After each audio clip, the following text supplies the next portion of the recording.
പലർക്കും ഒരു വിചാരമുണ്ട് CSB വഴി ജോലി കിട്ടണമെന്നുണ്ടെങ്കിൽ റെക്കമെൻഡേഷൻ ആവശ്യമുണ്ടോ?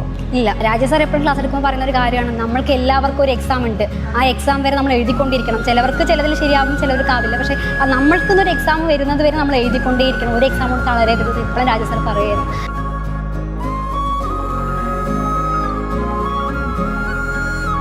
അച്ഛനതുപോലെ കൂലിപ്പണി, 3 ചേട്ടന്മാരുണ്ട്. പക്ഷേ അവർ തന്നെയായിരുന്നു അത് പെങ്ങൾക്കൊരു ജോലി എന്നൊരു ലക്ഷ്യം.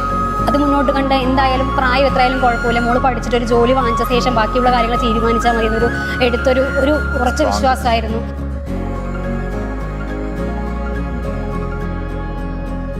സഹകാരി റേസ് പ്ലസിൻ്റെ CSB സക്സസ് സ്റ്റോറി സീരീസ് നമ്മൾ കണ്ടിന്യൂ ചെയ്യുകയാണ്. ഇന്ന് നമ്മൾ എത്തിനിൽക്കുന്നത് പാലക്കാട് ജില്ലയിലാണ്. അപ്പോൾ നമ്മൾ പരിചയപ്പെടുന്ന വ്യക്തി വേറെ ആരുമല്ല, അശ്വതിയാണ്. അശ്വതിയെക്കുറിച്ച് പറയുകയാണെന്നുണ്ടെങ്കിൽ അത് അശ്വതി തന്നെ പറയണമെന്നല്ലേ? ഓക്കെ. നമ്മളിപ്പോൾ എത്ര ബാങ്കിലുണ്ട്? ഞാനിപ്പോൾ നിലവിലെ 6 ബാങ്കിൻ്റെ അഡ്വൈസ് ലഭിച്ച് നിൽക്കുകയാണ്. അപ്പോയിൻമെൻ്റ് ഒന്നും ആയിട്ടില്ല, അതിനുവേണ്ടി വെയിറ്റിംഗ് ആണ്. പലർക്കും ഒരു വിചാരമുണ്ട് CSB വഴി ജോലി കിട്ടണമെന്നുണ്ടെങ്കിൽ റെക്കമെൻഡേഷൻ ആവശ്യമുണ്ടോ? ഇല്ല, അങ്ങനെയൊന്നുമില്ല. നല്ല മാർക്ക്, ഉയർന്ന സ്കോർ ഉണ്ടെങ്കിൽ നമുക്ക് എല്ലായിടത്തും കിട്ടും. എല്ലായിടത്തും കിട്ടും. അപ്പോൾ അത്രയേ ഉള്ളൂ. മിടുക്ക് ഉണ്ടാക്കുക എന്നുള്ളതാണ്. നമുക്കെന്താണ് ഒരു റെക്കമെൻഡേഷൻ്റെയോ, അതായത് ഇൻ്റർവ്യൂവിന് മുന്നോടിയായിട്ടുള്ള ഒരു റെക്കമെൻഡേഷൻ്റെ ആവശ്യമില്ല. അപ്പോൾ നിങ്ങൾ കണ്ടുകൊണ്ടിരിക്കുന്ന എല്ലാ കുട്ടികളും അവരെഴുതിയ എല്ലാ ബാങ്കിലും അഡ്വൈസ് മേടിച്ചിട്ടാണ് നിൽക്കുന്നത്. അപ്പോൾ അത് വളരെ വലിയൊരു അച്ചീവ്മെൻ്റ് ആണ് നമ്മളെ. അപ്പോൾ നമ്മുടെ കുട്ടിക്കാലം തൊട്ടേ വീട്ടിലാരൊക്കെ ഉണ്ട്?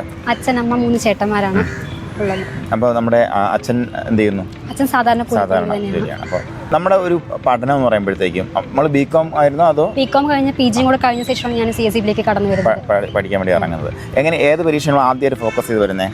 ആദ്യം CSB തന്നെയായിരുന്നു. ആദ്യം PSC നോക്കി. തുടക്കത്തിൽ കുറച്ച് ക്ലാസ്സിൽ നിന്ന് പോയിട്ടുണ്ടെങ്കിൽ ജസ്റ്റ് നോക്കിയിട്ടുണ്ടായിരുന്നു. പിന്നീടാണ് ഞാൻ CSB കുറിച്ച് അറിയുന്നത്. പിന്നെ CSB കൂടുതൽ ഫോക്കസ് ചെയ്തിട്ട് ഇതിലേക്ക് തന്നെ നമുക്ക് ചെയ്യാം എന്നൊരു ഉദ്ദേശത്തോടുകൂടി വന്നു എന്നുള്ളതാണ്. അത് കഴിഞ്ഞ് കേരള ബാങ്കിന്റെ പഠനത്തിലേക്ക് വരുന്നു. അതും സഹകാരിയുടെ ഓൺലൈൻ ക്ലാസ്സിലൂടെ തന്നെ അല്ലേ? ഓക്കെ. അപ്പം നമ്മൾ ഇതിനകത്തേക്ക് ഏറ്റവും കൂടുതൽ പ്രചോദിപ്പിച്ച ആരാണ്? നമ്മുടെ ഇത്തരത്തിലൊരു സെൽഫ് സഫിഷ്യൻ്റ് ആകണം, പ്രത്യേകിച്ച് 3 ചേട്ടന്മാർ, അനിയത്തി, ഒരു വളരെ മിഡിൽ ക്ലാസ് ഫാമിലി എന്ന് വരുന്ന ആളെ സംബന്ധിച്ച് നമ്മളിങ്ങനെ ആകണമെന്ന് നമ്മളെ ഏറ്റവും കൂടുതൽ പ്രചോദിപ്പിച്ചാരായിരുന്നു? ഏറ്റവും കൂടുതൽ പ്രചോദിപ്പിച്ചത് ഫാമിലി തന്നെയായിരുന്നു. അച്ഛനതുപോലെ കൂലിപ്പണി, 3 ചേട്ടന്മാരുണ്ട്. പക്ഷേ അവർ തന്നെയായിരുന്നു അത് പെങ്ങൾക്കൊരു ജോലി എന്നൊരു ലക്ഷ്യം. അത് മുന്നോട്ട് കണ്ട് എന്തായാലും പ്രായം എത്രയായാലും കുഴപ്പമില്ല, മോള് പഠിച്ചിട്ട് ഒരു ജോലി വാങ്ങിച്ച ശേഷം ബാക്കിയുള്ള കാര്യങ്ങൾ തീരുമാനിച്ചാൽ മതി എന്നൊരു ഒരു ഉറച്ച വിശ്വാസമായിരുന്നു. ഫാമിലിയുടെ ഭാഗം, ഫാമിലി മാത്രമാണ് ഈ ഒരു സിറ്റുവേഷനിലേക്ക് എത്തിക്കാനായിട്ട് അവർ തന്നെയാണ് കൂടുതൽ നിന്നത്. അവർ മാത്രം. ഓക്കെ. അപ്പോൾ അങ്ങനെ ആദ്യമായിട്ട് നമ്മുടെ ഓൺലൈൻ ബാച്ചിലോട്ട് വന്നിട്ട് എത്ര കാലം സഹകാരി പഠിച്ചു എന്നുള്ളതാണ്? ഞാൻ ആദ്യം മുതലേ സഹകാരിയുടെ മാത്രം സ്റ്റുഡൻറ്റ് തന്നെ ആയിരുന്നു. ഞാൻ CSB 2023 ഒക്ടോബർ ബാച്ചിലെ സ്റ്റുഡൻ്റ് ആയിരുന്നു. ഓൺലൈൻ 1 ഇയർ കോഴ്സ് ആയിരുന്നു. അതിന് ഇടയ്ക്ക് കൂടെ തന്നെ കേരള ബാങ്ക് വന്നു. പിന്നെ കേരള ബാങ്കിൽ വിട്ട് മാറി. അതിനുശേഷം ആവേശത്തിലെത്തി നിൽക്കുന്നതാണ്.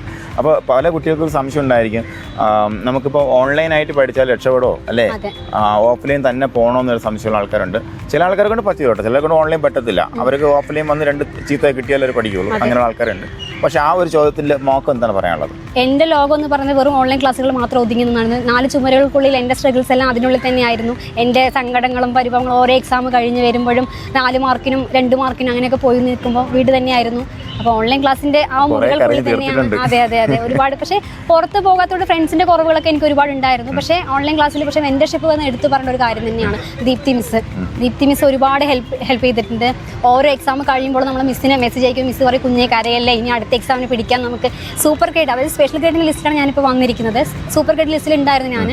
അപ്പോൾ ഒരു റാങ്ക് ഒത്തിരി ബാക്കിലല്ല, പക്ഷെ എന്നാലും കിട്ടാൻ ചാൻസ് ഉണ്ടായിരുന്നു. പക്ഷേ ഞാൻ മിസ്സിനോട് പറഞ്ഞു, അതുപോലെ കൺഫേം സീറ്റ് അല്ല മിസ്സേ എന്നൊക്കെ പറഞ്ഞപ്പോൾ മിസ് പറഞ്ഞു, മോളെ വിഷമിക്കരുത് ഒരിക്കലും, അടുത്ത റാങ്ക് ലിസ്റ്റ് വരുമ്പോൾ എന്തായാലും മോളെന്നെ വിളിച്ച് നല്ലതേ പറയത്തുള്ളൂ പറഞ്ഞിട്ട് മിസ് ഭയങ്കര സപ്പോർട്ടീവ് ആയിരുന്നു. അപ്പോൾ ഓരോ തവണ നമ്മൾ ഇച്ചിരി ബാക്കിലോട്ട് പോകാൻ സാധ്യതയുണ്ടെങ്കിലും അവിടെ എല്ലാം നിങ്ങൾ ബൗൺസ് ബാക്ക് ചെയ്ത് ഫൈറ്റ് ചെയ്യുക എന്നുള്ളതാണ് കാര്യം. എന്ന് പറയുമ്പോഴത്തേക്കും കുറച്ചധികം കുട്ടികൾ നന്നായിട്ട് പഠിക്കുന്നുണ്ട്. ഇത് കിട്ടുമെന്ന് ഉറപ്പുള്ളതുകൊണ്ട് അല്ലേ? നല്ല മത്സരമുണ്ട്, ആള് കുറവാണ് പക്ഷെ മത്സരമുണ്ട്. അപ്പോൾ അത് നിങ്ങൾ ഒരു കാരണവശാലും എന്ത് ചെയ്യരുത്, ഞാൻ എപ്പോഴും പറയുന്ന ആമയുടെയും മുയലിൻ്റെയും കഥയിൽ മുയലായി കളയരുത്.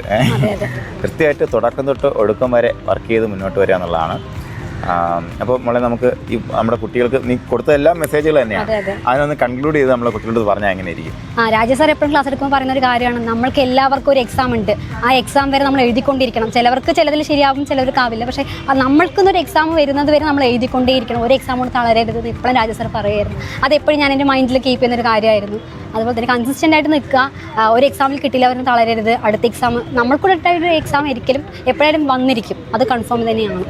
അതിന് എക്സാമിലാണ് ഞാനിപ്പോൾ. ഓക്കെ, അപ്പോൾ അങ്ങനെ നിങ്ങളുടെ ദിവസവും വരും. അതിനുവേണ്ടി എല്ലാവരും ആത്മാർത്ഥമായിട്ട് ഹാർഡ് വർക്ക് ചെയ്യുക. എല്ലാവർക്കും വിജയാശംസ നേരെയാണ്. അശ്വതിയോടൊപ്പം പാലക്കാട് നിന്നും നന്ദി.